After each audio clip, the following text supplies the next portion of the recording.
All right, welcome to Agriscaping. I'm going to try this again and do this Market Monday, show you about these artichokes over here. First round didn't really work too well, but I'm going to take you over there right now again and see if we can get this to actually work a little more longer term, show you kind of the tools that we use, or weapons that we like to say, to get these things cut off the branches, and how to pick a good ripe one, and what to do if they go a little overripe. And so here we go right here. So on this plant itself, we've got a variety of different sizes and shapes. When you get them nice and small, you end up with a artichoke kind of like this. So you see a nice little core. This is an easy one to pickle. This is an easy one to kind of roast up and stuff. Not too much little pith on the inside. And so that's a nice little one, but it's a pretty small size. Now, as they get bigger, if they get bigger to about this side and they're starting to open up, just as you can see on this one, I don't like to harvest it at this level because it's really hard to manage all the pith and all the choke that's inside.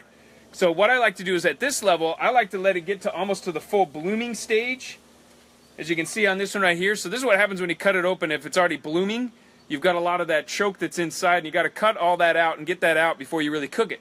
The benefit of waiting to this long is that you end up with a lot of heart.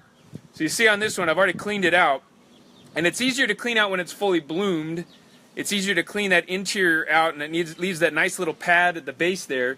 And then this whole thing I can roast up. I can fill it full of a lot of garlic. It's one of my favorite ways to cook these up, is I actually pack a bunch of garlic and other spices and herbs in there, and then I stick them face down inside of my container, and then I can actually roast them up that way. I can do a slow cook. It actually works pretty good. And so that's our artichoke. If you let it grow, and again, all the way to the bloom stage, they're a little spikier, a little harder to deal with, but you end up with a lot more heart. If you're a big fan of artichoke hearts like I am, I let them go to this stage. I don't wait until they get a little bit bigger. I mean, you can see the one in the background. I'd like to see if I can get down to this one. So this is a very large one. I'm going to let this one bloom because it's going to have a ton of heart that I'll be able to cook up and use later. So there's a variety of different types. Usually the traditional way to harvest these guys for market, if I can get down inside of this place, is to get them when they're actually still tight. And when they're still tight, that's actually a good sign that the center isn't totally developed yet, and it's a lot easier to then cook it and eat the entire thing. You're going to get a lot more per leaf when you do it this route.